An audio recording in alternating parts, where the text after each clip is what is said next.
Yes. Yeah, I'm actually in my gun room. I came in here where I did some podcast and things, and I've been organizing since I'm home a lot more than I want to be. I had time to clean up the gun room and kind of get things organized where I do podcasts from and everything else when that happens to start getting set up again. So Sweet. that's what's going on. Oh, now if I can find my phone holder. Let's unmute. I'm going to mute you, Brian, and then John Bartis. How you doing? Welcome to the podcast. Hey, what's up? How you doing, brother? Good to hear from you. How's things? Everything's great, man. Trapped in the house with the wife and kids. You know how that goes. Yeah, absolutely. All right. Let's see if we're going to mute you. And as soon as David's phone. There we go. Who's this? David's phone. Who's this? David. Hello, David.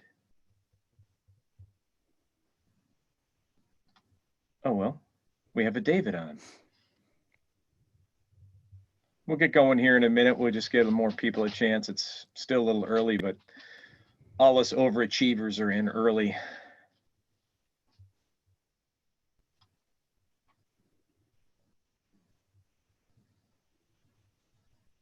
Uh-oh. Now there's two David's iPhones.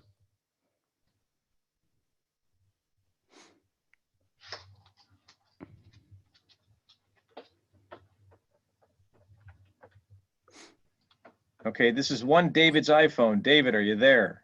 Yes, sir. I got it figured out now. Oh, it's David Cunningham. All right. Fantastic. Thanks for joining, man. You got the girls with you? Yes, sir. Yes, sir. Awesome. Good to hear. Hey, Emily. Hey, Bridget. Hello. Stereo. That was awesome. Oh, we got that on tape too, so that might be our new intro. Hello. Uh-oh, and there's the man. Hold on. We got to wait till he gets unmuted here. Let's see here. We'll mute David. For those of you that don't know who Alex is, he is the guy who invented the AMG Labs timer. But I don't have a chance to unmute him yet, so we're waiting to see what happens there. There we go. Alex, welcome to the town hall meeting. Thank you. Hi, everybody. Awesome, man. The people are just showing up out of stuff. There he is. Hey, man. Is that the design room, the build room? Just a corner. Yeah, it's everything happening in a few rooms. Is just corner of one of them. Yeah, I was looking to do a quick inventory back there. Was that toilet paper? No, it was just parts. All right, I'm going to try something. We're going to see how it goes. We've got about 10 people on. Everybody is unmuted, except for, well, some people have muted themselves, maybe. Beth and Jeremy, why aren't you unmuting? There we go. Jeremy's unmuted. And Beth, there we go. Beth's unmuted. So everybody's unmuted. Oh, here comes John Holbrook. You want video? So we're going to see how this goes. If we can all play nice and not talk over each other, we'll keep everybody unmuted. John, you there? He's still getting connected. There he is. John, turn on your sound.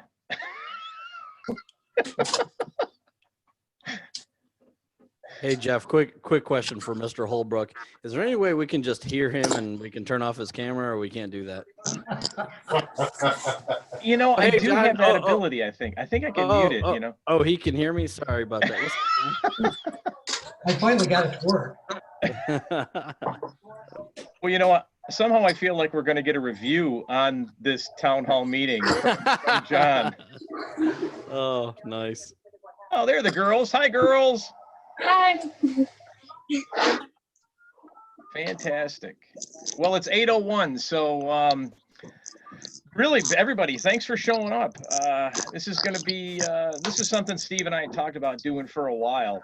We were going to do it just as a phone call, and now with the ability to use Zoom and everybody's kind of sequestered at home, we talked about it and thought, hey, let's get everybody together online and just see how everybody's holding up and what you've been doing. So, you know, we got to see a video from Brian, and congratulations, Brian, on your company at least being named a critical element of Alabama healthcare. Yeah, it's doing well so far. We're being able to give back where we can. We've opened up a lot of doors for the 4 different municipalities in the central Alabama area for emergency eyewear that is needed, and it's worked out pretty well so far. So thank you again for bringing that up.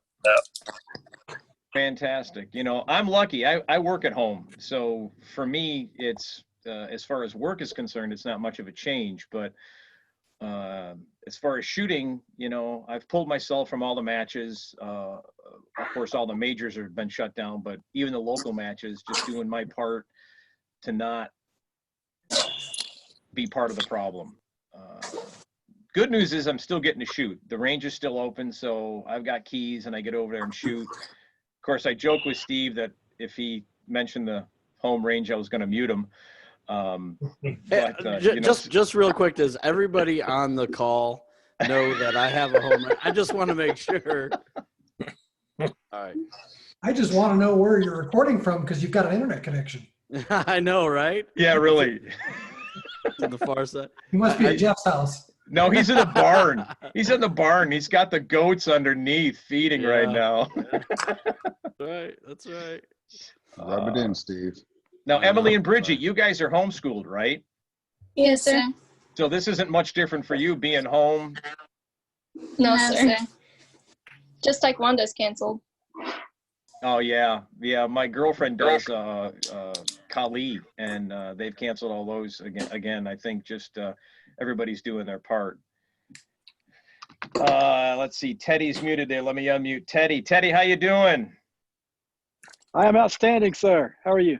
Good. You been able to do any shooting, or you hunkered down and not been able to do much? No, I have essential work to do at home with my corporation, as well as homeschool 2 other children. So that is consuming my schedule, as well as my own schooling that I'm doing. So I'm all consumed with education right now. That's good. That's good. It keeps you busy. Yeah. You know, for those, I don't know, I was talking with Steve the other day, and he was at a restaurant. Have they, you know, here in Florida, they've shut down all the restaurants and bars. Just about the only thing that's open up are, you know, specialty shops. I went to the pool store today, and of course, grocery stores. What's everybody else's situation? Chris, tell us what your situation is. Well, currently I'm home. I'm on we have our state shutdown executive order, so I'm not going back to work till the 7th or 8th probably. John, what about you? Well, Ohio is also on a shutdown, stay-at-home order that the governor ordered. Being that I support national defense, I'm considered essential personnel, but our company has decided that we have the capability to telework and still support the Air Force. So I am teleworking until further notice. Excellent. So is anybody dry firing if they can't live fire? Yes, sir. Well, now, I thought you guys had something at home where you could shoot. Is that true? No, sir. No, sir. No, you've got a range you can go to where you're able to shoot? Yes, sir. And have they shut that down, or is it still open? They haven't shut it down yet. All the local matches around us were canceled, but as far as practicing, we can still go to practice. Yeah, you know, I saw the post about you girls looking for single stacks and revolvers to get classification, and I'm thinking, even if they had the guns, how are they going to get classified? You got to have a match to shoot at. Well, up until last night, we had one local match in Maul, Texas that was still going to do it.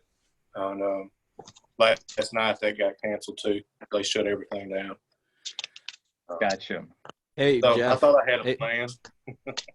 Hey, Jeff, I'm going to brag on those two girls real quick. Did you know that Bridget Cunningham broke into the 60s with a rimfire rifle iron? Yeah. I saw that. That was the Nice. Georgia. She crushed it. Did. Congratulations. Thank you. By the way, if you're ever lucky enough to have either one of these girls or David as your range officer, feel fortunate. They know the rules. They make the right calls. They actually care. And that's not to say that most people don't, but, we've all been to matches where you hear shooter ready and slide forward. It just goes right up my back. But not with these two. They know the commands. Are you guys NRI certified yet? Yes, sir. Awesome. That's fantastic. That's fantastic. Hey, Jeff, Yes. you're keeping us all in suspense for the real reason you called this meeting. We all know all of the Steel Challenge matches have now been rescheduled. They're all going to be at Steve's house. I can run squads of 9. Well, no, you see, what you do is you get in line, and then you go through the line, and everybody shoots roundabout, and then you rechange the stage, you get back in line, and everybody shoots smoke and hope. 6 days later, the match is over. But hey, we're not doing anything, so no big deal. Yeah. So I'm packing now. in talking about matches, so we got the World Speed Shoot that got rescheduled. Pretty much, the Tennessee match, I know it was going to be close last weekend, but they ended up getting shut down by the sheriff. They told them no more than 10 people, so that got rescheduled. The South Carolina match, which was supposed to be this upcoming weekend, got rescheduled. So when's the next match on people's calendars? Well, Indiana- Florida in July for sure. That's far enough in advance when we're not even thinking about changing anything with that. So as far as a major, that's probably for me. Everybody, the Godfather, we got him on video. We got it. Vince Taporowski. How you doing, Vince? Oh man, I got it. It was just a silly little red button up on the top. Where's Karen when you need her? I wasn't going to let it win. Hey, before we start, I should say one thing to everybody. Why have a deal on swabs with all these people that are conning everybody in the world? You know what we could make on ramrods? Can you wipe with those? I'm listening to everybody that's got a con going now, and it's just ticking me off. So that's it for me. Ramrod. Is that a substitute for toilet paper? I'm sorry? Is that a substitute for toilet paper? Oh, wow. Yes, actually, somebody sent me an email today, and it was a picture of a do-it-yourself toilet paper, a log, and it said some assembly required. Oh, my favorite's funny. My favorite's the one out on Facebook where the guy grabs the squirrel. Have you seen that one? Yes. Yeah. I hate squirrels. All right, so Steve posed a question about, when everybody thinks their next major is going to be. And so, I brought up that in July, we're going to have the West Florida match. Anybody got any plans for doing anyone sooner? Has the Indiana state match already scheduled? I don't know. Anybody from Indiana? I'm here. I would say that right now, I haven't seen anything official on it, but I don't know what it's going to look like yet. What's the date of that match? Oh, I forgot what the exact date was. I was the weekend after NRA was supposed because I was already set up for Area 5. Gotcha. And I decided I'd versus making 2 trips down there on a weekend. I thought, well, I'll just go to Area 5 and skip the state one. But I forgot when the date on that was. I guess I had to look it up, but it's looking like. That's what I'm doing right now. Yeah, I don't know what. I don't know how far we go out of this. Like how far. I've got my local guy right here. Here, it's in Bristol, Indiana. They're starting up Steel Challenge this year. We did Rimfire Challenge last year. Oh, cool. And he rescheduled the match. The match was scheduled for the 11th. No, it's scheduled for the 7th. Of course, then they passed down this order. So he's rescheduled it for the 11th, but it's just a local club match. But he's trying to hang on to anything he can. So according to the I think Steel Challenge Shooting Association website, Indiana was going to be the weekend of the 24th of April. So, you know, that's what, 7 weeks away? No, 4 weeks away. 4 weeks away. 4 weeks away. That one might be tough. That same weekend, it looks like the Great Plains Steel Challenge in East Nebraska was going to happen. And then there's nothing again until, at least on the schedule, until June. And I'm thinking the East Coast match has been canceled.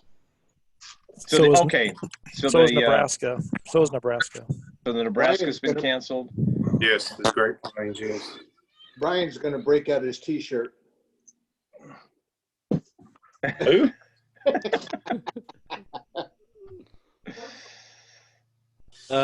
So Area 5 is still scheduled June 12th. That may be the next major match that we may actually be able to shoot. Well, as far as I know, Michigan.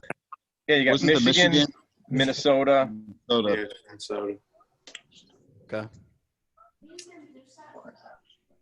I didn't see. Okay, so you're saying the Great Plains and Eastern Nebraska, that one has been canceled? Yes. Okay. I got the email a few days ago. Gotcha. Oh, there's Adam. He popped in and they popped out. He's put a flashlight on your face, Adam. You can tell us ghost stories. Is he in somebody's house? He's on a call right now. We're going to see. This is going to be like live PD. Yeah, well, the world match got rescheduled, and boy, I think there's 5-6 major matches in a row where they placed that somewhere in September, right? Yes. Area 3 the same weekend. Yeah, World's got moved to the same weekend as Area 3. Yeah, I saw a lot of people, saying stuff about that, and as a match director, you have to play the game of.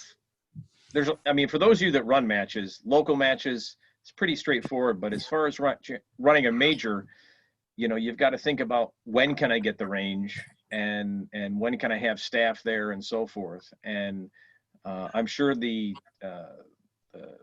USPSA staff and the Steel Challenge Shooting Association staff didn't want to step on Area 3's toes by any stretch. That stuff just happens, and of course, this is going to be a weird year. There's going to be a lot of matches crammed at the end of the year, and there's going to be a lot of shooting. So, Brian, just make sure you got gas in the truck. Hey, I am ready to go. I think my South Carolina USPSA matchup, as of right now, is still on the books at the end of April, so we'll see what happens. Anybody know when Area 6 USPSA is? That's got to be coming up too, right?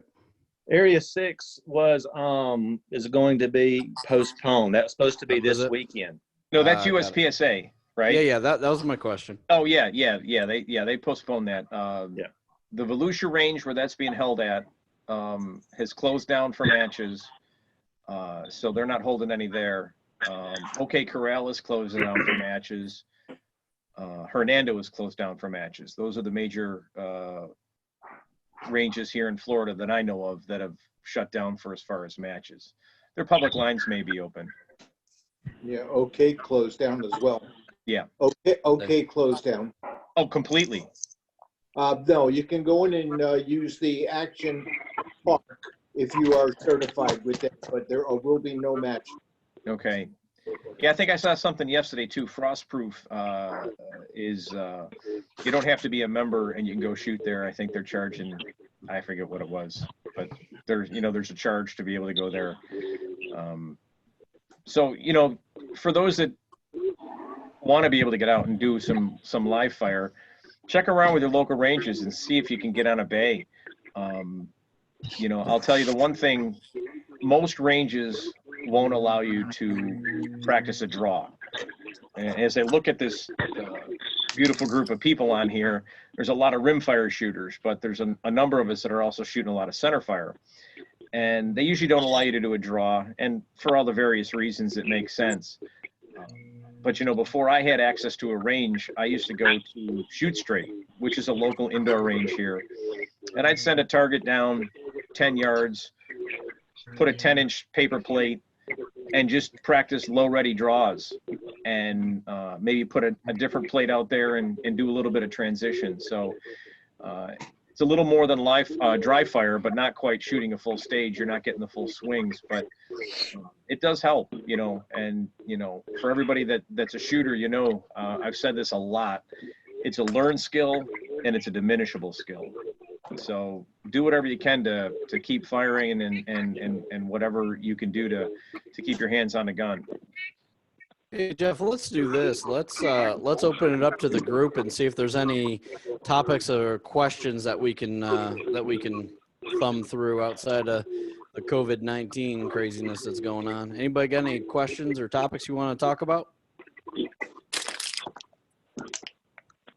I guess Here I was worried about everybody talking over people, and I just talked over Chris. Chris, go ahead. No, I was just saying I would want to listen to a lot of you here and see how, for someone like me who's mostly a weekend shooter, doesn't do a lot of traveling to matches, I'm kind of curious about how the sport's going to be impacted overall. And I'm hearing some of you say about this range is closed, that range is closed, some you can get into, some you can't. And I just wondered, how does anybody see this having any long-term effects on things, you know, beyond whenever we might get out of this quarantine situation? Go ahead, John. So I think the biggest question is going to be the availability of ammunition once everything kind of gets back to similar status in hopefully 2 to 6 weeks. I'm fortunate that I did a lot of stocking up for the season during my off season here in Ohio, which was December, January, February. But I think a lot of people are caught flat-footed with it, and you can't buy ammunition right now. Yeah, you can, John. I've got millions of Ely rounds sitting at SteveFosterShootingSports.com. Come and get it. Come and get it. Was waiting for that. Boy, you opened that door up. Yeah. Yeah, I think, Chris, the issue is that from a competitive shooter, I typically have 10 to 12 major matches across the country on my schedule. And in the off time, you know, it kind of changed a couple of years back because all the US PSA matches were really heavy, you know, middle of the summer, towards the end of the year. So a lot of Steel Challenge type matches really filled in some of those gaps through, you know, the early spring and then into the late fall. Now what's happening is and then a lot of folks would do training, and I personally did a lot of training for the last couple months, but now we've got this awkward window where you can't really do much outside of, you know, if you do have a home range or if you do have a buddy that may have some property or do some dry firing. So what we've got is probably at least a 90-day window from what I'm hearing of not a lot of matches, and that negatively impacts, I would imagine, some of the sponsors and those types of things. And now I'm looking at, you know, because as a sponsored shooter, it's really a partnership. And so I really try to promote, you know, myself as well as brands. And so I'm going to limit that exposure, probably going to cut it in half, because at some point, you know, I was walking through the boss lady. I said, hey, look, you know, I've got probably 5 major matches in about 6 weeks. What do you think about that? She's eyeballing me. I said, hey, do you need another baby goat? But, you know, I think that's going to be part of the issue. I think that the rimfire, you know, John mentioned a little bit about, you know, ammunition. I do think it's a little bit disappointing that some of these ammunition companies have sent out letters. I'm not going to throw names out there. Somebody else can, of, hey, we're going to do a price increase and blah, blah, blah, blah, blah. And it's like, really? You know, really, it's like, of all the times to throw out a price increase, you know, hey, I get it if you send a message to your customers and say, hey, you know what, look, we're going to be out of stock, or hey, we're getting slammed because people are panicking and all that kind of jazz. Hey, we're going to be, you know, 7 to 10 days out or something like that. That's fine. But I just don't think it's right from a corporation perspective to start jacking up the price of components, let alone loaded ammunition. And unfortunately, some of that has to do with the timing of the year. But most companies, if you're going to make that type of announcement, should have been the first of their fiscal year, which is typically January 1st or February 1st. So it's going to be interesting to see how that goes and how that's going to impact the shooting sports as we go forward. But it's really a captive audience. I mean, a buddy of mine went down to Academy to buy, some 12 gauge from his home defense gun, and he could only buy 3 boxes at a time. And yeah, I'll be interested to see where this ends up, but I do think it does have a negative impact on people. Like, we've got a sponsor on the podcast here, Brian Conley. I mean, people are going to still buy glasses, but he's not going to have probably not going to be able to go to as many matches because there's going to be a bunch of overlap, and pretty soon his wife's going to be eyeballing him, and she probably doesn't want a new llama, so that's going to be tough. No, I want to ask real quick. I didn't know anything about a letter like this. Are we talking about manufacturers are doing this, or people who are distributors? Manufacturers. Oh boy. Yeah, it begins with an F. Yeah, it rhymes with federal.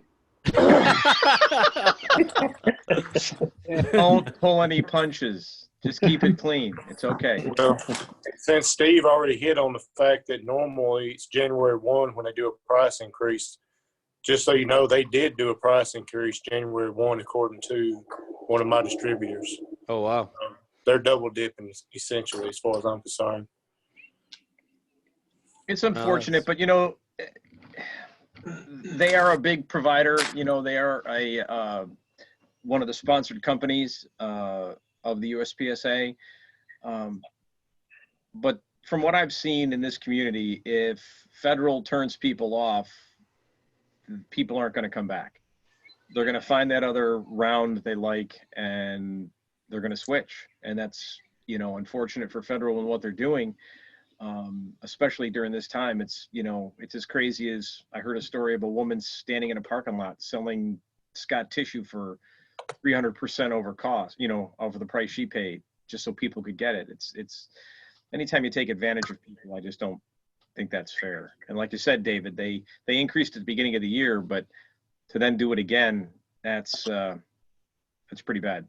Well, yes. And people will remember that, Jeff. I mean, yeah. It may not be a short-term impact because, the people that are sitting here on this line, may have a little bit of a stash of ammunition. They're not going out to panic buy, but people are buying guns for the first time. And, I'm going to put something out there if people need training to let me know, because I think it's very dangerous for people that haven't been around firearms and this is their first gun and they think they need a gun. Well, I think they need to be able to use a gun. Especially, that's a whole nother conversation for a whole nother time. But yeah, people just got to be careful during these times. But we'll people sitting on the line, they'll remember who took care of people and who took advantage of a situation. That's for sure. Steve, I think that it's a good conversation for now. There are people that are listening now, instead of being a conversation for later, because with 3 gun stores I was at this week, they've had a lot of Democrats, how they put it, come in and buy a lot of guns and actually asking how to function them and how to load them. So no, I think it's a conversation for now that we need to reach out on social media to people that have access to be able to do trainings now, because we've got a lot of people in USPSA that I've seen that are offering free trainings right now to meet with people and help them do that. So I don't know, when you say maybe a conversation for later, I mean, maybe it's a conversation for now through social media to set some stuff up for later. Yeah, sure. Brian, I'll second that point. I was at my local gun store this afternoon picking up my brand new Magnum Research switch bolt. And heck yeah. I was standing there listening to this gentleman who just purchased a brand new SIG pistol, and they asked him, do you want some ammunition to go with it? And he's like, yeah. He's like, what do you want? He goes, I don't know. I'm a first-time gun buyer. What do I need for home defense? And this guy spit out, a few different options. And so he's like, okay, I'll take that. And they ring him up, and he's about to walk off, and he's like, hey, can you show me this trigger thing again? And he opens the box and he flags everybody in the store. Yep. And the guy, so he's trying to point and like the gun salesman's just real quickly pointing the trigger. This is the trigger. The guy's like, where's the safety? He's like, your finger's the safety. He's like, well, what do you mean my finger's the safety? And I'm just sitting there going, oh my God, somebody's fixing to die tonight at their house. This is very true. And it's unfortunate, Teddy. What Teddy's saying is exactly right. And all it takes is some accidental shootings in people's houses because of this. And gun topics are brought up even more than they already are. Yeah. Yep. Vince, go ahead. Yeah, just a little bit of humor. I was speaking to Mary from Taxol today, and she was telling me a story about a lot of people that, again, that don't know anything about guns. Walked into a gun store. One fellow, they asked what kind of gun he wants. He said a black one. And then when they told him the price of the ammunition, he said, never mind, and he left, and he came back later with a box of just bullets. And he wanted to know how to use those bullets in his new black gun. Wow. And he did not get cartridges. He just bought a box of bullets. And whoever they went to sold him a box of bullets. That, and I'll just give you something else that just transpired today here in the Florida Keys. They actually have closed the Florida Keys to any non-resident. Now, I hope that doesn't get carried on to some cities, but because of course the Keys they can close pretty easy.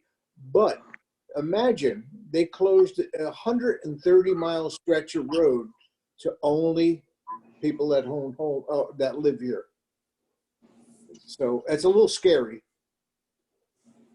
Yeah, I heard today in where I live in Pinellas County and Hillsborough County, which is Tampa, that there's going to be some meetings tomorrow about like formally stating there's a stay-at-home, shelter-at-home in place. You know, again, I think there's some people that have to go to work. You know, there's other people like myself that's able to work at home. Grocery stores are still going to be open. You know, I mean, I went into a Walmart the other day and was going for eggs and creamer, and they were on the shelf, so there was no problem there. So I think there's just been a lot of panic, and the gun buying, I think, is also that panic. And what Steve had pointed out is it's real scary because these people really don't understand. They may understand how to load the gun, how to rack the gun, how to point the gun, how to pull the trigger, but where that bullet's going to go when that trigger is pulled is the real scary point. True. And you know, I've always said we don't live in Syria. You know, it's you don't need to be walking down the street armed and protected. At least I hope not, and I hope it doesn't come to that. You know, I think everybody here. You know, for those that shoot USPSA, it's like, oh, look, 2 alpha, right in the chest. If they get stopped. And for all the steel shooters, they're going to be like, well, I went 1 for 1. I shouldn't make light of that, but that's my nature. So to that point, though, I mean, you know, back to what Brian was saying, and so what do we do? What are we all going to do? People on the phone that are responsible gun owners and have some level of proficiency with shooting. My idea, and I've already done some of it, is listen. When you go to the gun range, just like Teddy was saying a while ago, or the gun store, listen, and don't be afraid to approach this individual and take them to the side of the store and talk to them about, you know, some gun safety and some, you know, ways to make sure they can handle this in a situation like they need to and to be safe. So, I mean, we're not going to be able to, you know, dry fire in these people's places of business, but it's still a time where we can actually just have a conversation with people and cross the bridge between opposites to try to help people. And I think that's the biggest thing you can do is just listen for the opportunity. And when you hear the opportunity, if time permits and you're in the situation, take that opportunity and make it happen.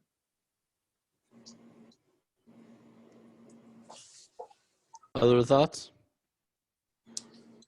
Okay, so actually, Adam's on mute, but he typed in the chat. He goes, "I've already started with ensuring everyone I come across is aware of the 4 cardinal safety rules as a starting point." So thank you, Adam, for that. And that's a really good point. You know, simple, straightforward gun safety, because these people probably don't understand it. John, go ahead. So I think we've got a great opportunity here and we've got someone here on this call that really has the ear of USPSA leadership. And I think we could get some really good press for the organization and for our community out of this if USPSA simply made an announcement that for any gun store that sells a gun to a new shooter, and they don't have the capacity or capability to train them themselves, I would hope during these times they're saying, hey, buy a gun, we'll give you a free basic pistol class or something like that. But if you can't do that or they don't have the capacity, call USPSA. USPSA will get that person connected with a USPSA or Steel Challenge shooter that's willing and able to go over some basic pistol training. Not a bad idea. Not a bad idea. I think it's I don't know if the USPSA wants to take that responsibility. I think we can actually, as Brian pointed out, I think as individuals, we could probably do a better job. Not so much because I doubt many in this group are going to gun stores. The guns we shoot tend not to be found in gun stores. Hey, but Jeff, you're going to be, don't tell my wife, but I've been to 2 this week. I'm 3 days. Oh, no, just 1 day. But we are at the range, and you can pick out those people in a heartbeat. And, just going up to them very casually and go, hey, I saw you shooting there. Is this your first time? Have you done this before? I am, for all of us, I am a competitive shooter. Could I give you a few tips just to make your enjoyment of the gun more? And give them the opportunity to say yes. If you go at them hard, and I've done this a number of times when I work the public line at the WAC, it turns them off because nobody wants to believe they don't know how to work a gun, especially when they're out there. And some people are afraid to ask. So if you can keep that eye out and, you see the person, sweeping other people, say something to them. Just go up and say, hey, I noticed you might not be comfortable. Could I show you a few things about this gun? Well, I think there's a bigger gap though, Jeff. We're talking about a moment in time where we've got, just a handful of folks, and as Brian said, maybe it's a bunch of Democrat folks, maybe it's not, maybe it's just people that are getting in the mass hysteria. But I think the bigger opportunity out of all this is how do we get people into the sport, right? Because when we look across the board, how many people have been shooting for 20 years? Probably not a ton of us. Some of us have. But how did we get started? And I think that's a gap that we have today. I know that there's been some work with Rimfire Challenge and getting new shooters going, and it's supposed to be friendly for new shooters and junior shooters, and same thing with Steel Challenge. But how do we really get new shooters into this community? I think that we're getting a lot of shooters that have shot other disciplines before, but how do we truly get, when I'm looking at Bridget and Emily Cunningham, how do we get more people like them into the sport that, maybe their parents don't believe in firearms, or maybe they're scared of firearms? How do we get those types of folks involved into the sport? Good question. I think right now we're going to have an issue with being able to do that with not having any local matches or anything like that that's going on that we can invite them into to give them that experience. Well, so at this moments may be a little hard. Yeah, fast forward, Don. What do we do in 3 months from now? Because it's still a problem, at least maybe not a problem. I think it's a pretty big opportunity. And the more that we can share the love and the passion for the sport, the more training and education that comes along with it. You know what I'm saying? Absolutely. I think it's one of those that once we get everything kind of back to a normal situation, then, we invite those people out, say, hey, I know this may be your first time with a gun. There's a group of people here that come, the third Saturday or, first Sunday or whatever it is to, get together to shoot a little competition match. New shooters are always welcome. Why don't you come out and join us? You can shoot your weapon, learn some more about it, learn some more proficient ways to shoot, etc. I think Don's got something there, and I've done that a number of times, working the public line, and you see people shooting, and you just say, hey, it's funny, he said third Saturday, that's when our match. And I'll say something like, hey, this third Saturday of the month, we run a steel challenge out back. Have you ever shot steel challenge? The other thing I've done is actually, there's a couple of friends that have got juniors, 10, 12, 13 years old, and approach their parents and say, have you ever thought about allowing your son/daughter to shoot a gun and shooting competition? The biggest thing I see is that becomes a detriment to a new shooter in steel challenge is when they come out and they've got their brand new 9mm, and they invested in an outside the waistband holster, and they've got all the mags, and they love roundabout, and they love smoke and hope, and then they get their butts handed to them on stages like Pendulum and 5 to Go.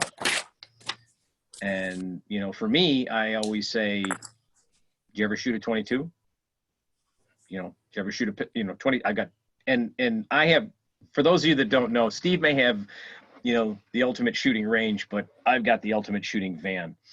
You can fit a bunch of targets in there and little kids. And so I tend to have all my guns with me just about every match, because I'm happy to help somebody if a gun goes down. Here, use mine if I'm not shooting it.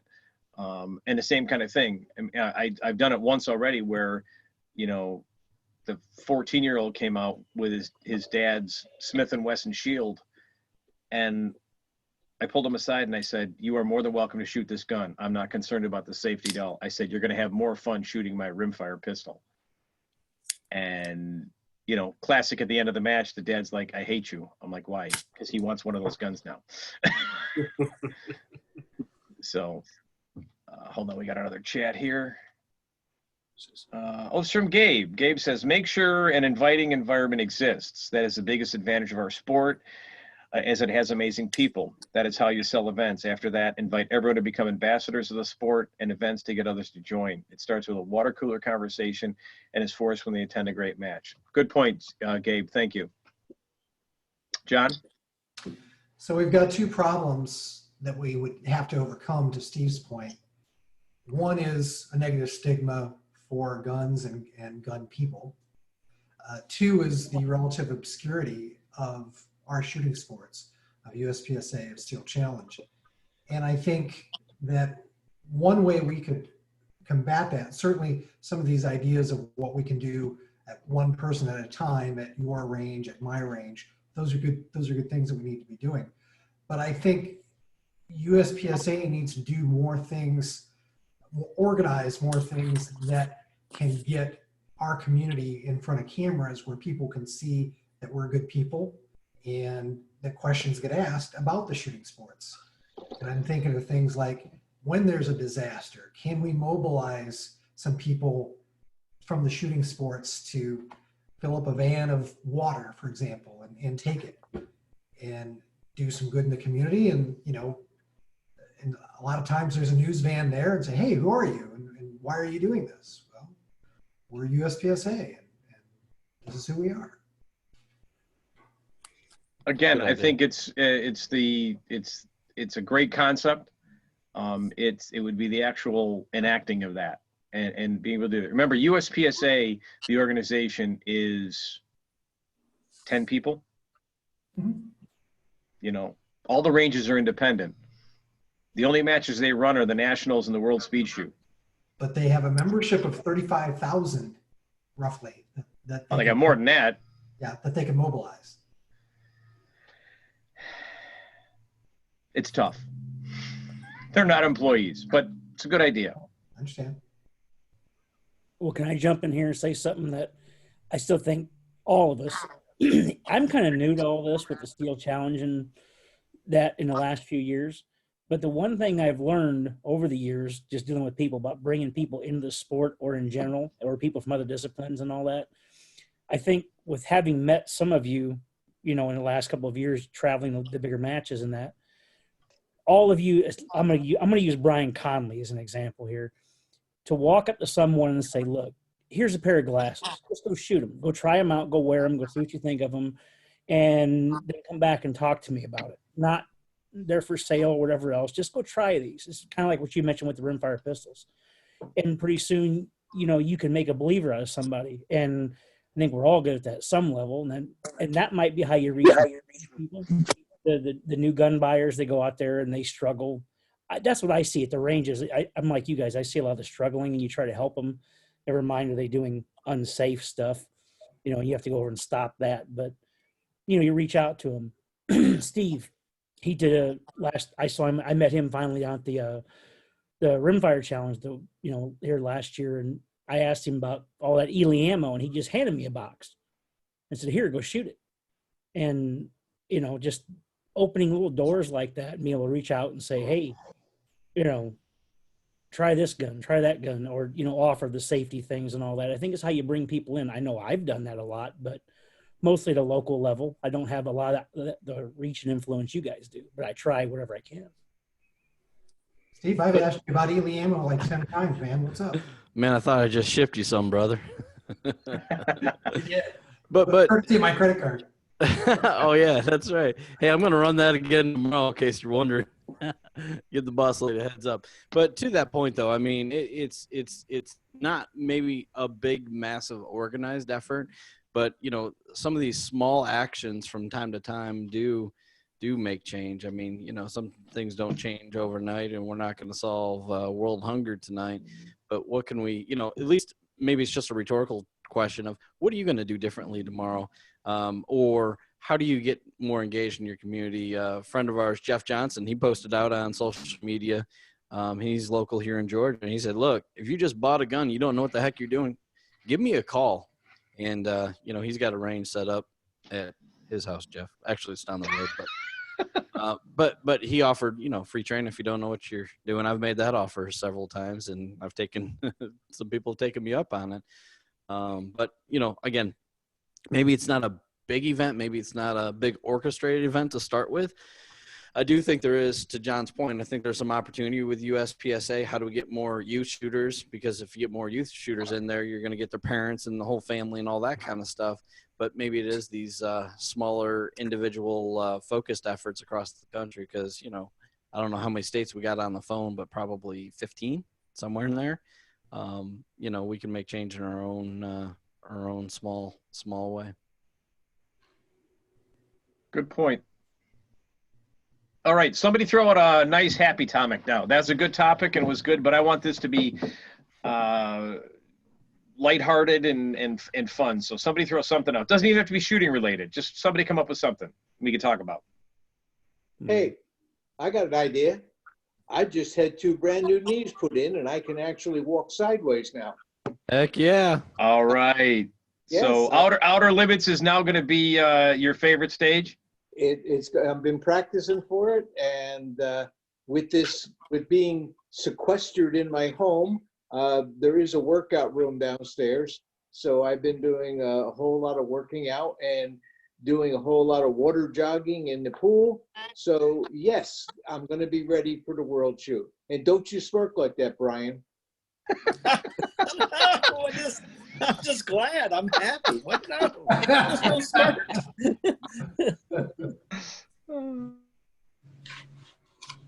Well, wait, Vince, I do have a very important question. Sure. Okay, with those new knees, are you still going to make Tom Nealon paint all your plates? Well, I pay extra for that. Brian's like, I can't believe you said it. I can't believe you said it. But I get something else.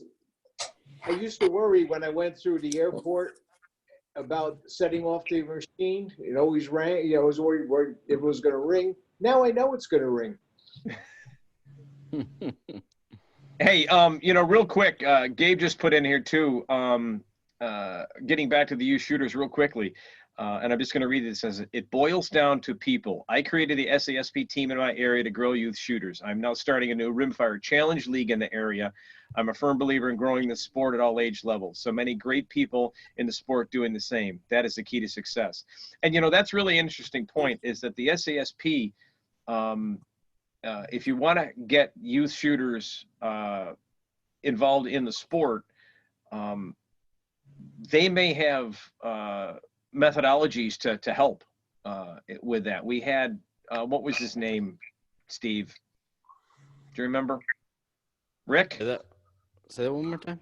The guy from Rick SASP. Rick Leach. Rick Leach. Yep. Rick Leach. Yeah, we had Rick on, and it's a big organization as far as the number of shooters involved in it. Big discipline, and they've been doing it for years. So they may have some ideas on how we can help get the youth shooters involved in the game. All right. It's also pretty funny because I've been sitting here this entire time. I'm like, Beth, who is Beth? Do I know a Beth? I know Beth with SCC or whatever, USCC or United States Concealed Carry. That's actually Paul Larson. How you doing, Paul? All right. Yeah. This is my wife's computer. That's why. I got you. Good to have you. For those that's why when I kept going, Beth, I've unmuted right. you, Beth. Yeah, for those that don't know, Paul's daughter Jenna, she is an absolutely amazing shooter. We just picked her up to shoot for steel target paint as well, but they're amazing folks out there. So good to have you, Paul. Nice to be here. All right, so Alex, I'm going to put you on the spot. How's the production of the timers coming along? Going well. Not affected by this whole coronavirus at all.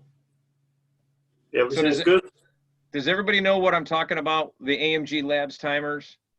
Yes, sir. Best timer on the market. There you go. Yeah, here's just the last few hours work.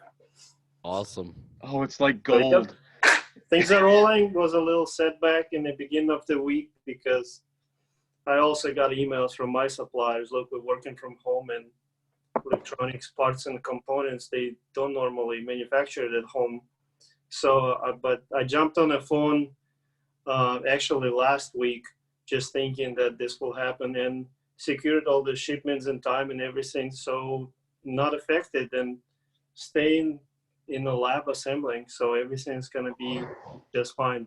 Excellent news. Well, everybody, the first time everybody uses one of those, they don't want to use anything else. I use mine exclusively. And I will tell you this, the plastic shield that you have over the actual timer mechanism is very strong because mine is cracked. It took a frag and it cracked, but the timer still works perfectly. So next time I see you, I need to get a new piece of plastic there. Oh yeah, no problem. Alex, that's not what happened whatsoever. Jeff was shooting his revolver and he didn't have a good day, and he tossed it and didn't think he could hit plate number 5, top plate, and he did. And Jeff, we're all friends. You can tell us really what happened. You got it, Steve. Right, spot on. That was spot on. That was. Were you there? He scratched his glasses at the same time. Turned into a yard sale pretty quick down there, huh? Well, I think we've all had those days where, you walk away going, where's Max Michelle? I want him right now. And then there's other days where you go, they should probably take my guns away. All right. Well, you know what? It's about 10:09 here in the East Coast. What did everybody think of this? Do you think we should do this, keep doing these? Maybe not every week, but, just touch base, get in, see faces. What do you think? Absolutely. Yeah, definitely. I'm in. Awesome. Well, I appreciate everybody joining in. Anybody got any last comments? Hopefully the shooting starts soon. We can get back at it. Absolutely. Yeah. Hey, Jeff, did I mention if you need to hoard ammo, specifically Ely rimfire, to go to SteveFosterShootingSports.com? Did I mention that already? Hey, Gabe, I'm not sure, Steve. Can you say it slower? Say it slower. Hey, Jeff, did I mention? No, I didn't say sexier. The girls are on here. This is going to keep this family, okay? Although ammo is pretty sexy. It's Ely, so I get it. All right, let me dim the lights. You're making them blush. Well, thanks for everybody's support. We really appreciate it, and it was good feeling this out to see how this would go. It was great. I don't know if we got 18 or 20 20 people that have joined us throughout the night, and we'll add a little bit more structure in terms of topics going forward, and then we'll still talk about some of the matches. It was cool. We didn't talk about it towards the beginning, but it was cool that we kicked off the shooting season. We did squeeze in the Georgia State Steel Challenge match, and you had the top 3 rifle shooters in the country battling out. Oh man, that was crazy. Bridget and Emily came over. Jeff was up. I mean, it was a good time. Teddy was over there. Yeah, it was a great match. So they did, in case you're wondering, they did have all their fees paid, and your scores will be updated to Steel Challenge tomorrow morning. In case if you were wondering. For some reason, people think I'd run that match. No, I just helped out with the sponsorship of the match. But those guys, I think their treasurer is in the medical field, and they got kind of sucked up into all this. And so he got it taken care of, and we appreciate that. But it was a great match to start off the year. So thanks for coming. And thanks for everybody for joining us tonight. We really appreciate it. Okay, hold on. I got something on the end here from Adam Jazuski. It says, "Hey, Steve Foster, I have code also. He says use me. I think it says use my 9-line code if you order for 20% off." What is 9-line? I'm not sure, but Those T-shirts. 9-line's the apparel line, the veterans apparel line. Excellent. Okay, Excellent. so that code, everybody, is AJEZ20. Yep, T-shirts. Yeah. So excellent product line. Some buzzwords, Jeff, to leave you with tonight that were discussed, just for people to take notes. Some buzzwords tonight were invite, listen, engage, discipline, act, develop, reach, and train. So I take notes in all these meetings we have, and we call it our sessions or videos, whatever you want to do. Lots of great takeaway words tonight to use to get involved in the community. Awesome. Thanks, Brian. All right, everybody, have a safe night, and keep an eye out on the podcast page for the next one we do of these. And tell your friends it was a lot of fun. Maybe we'll get 50 people in the next one. Heck yeah. All right. Good night, everybody. Good night. Stay Clean safe. hearts.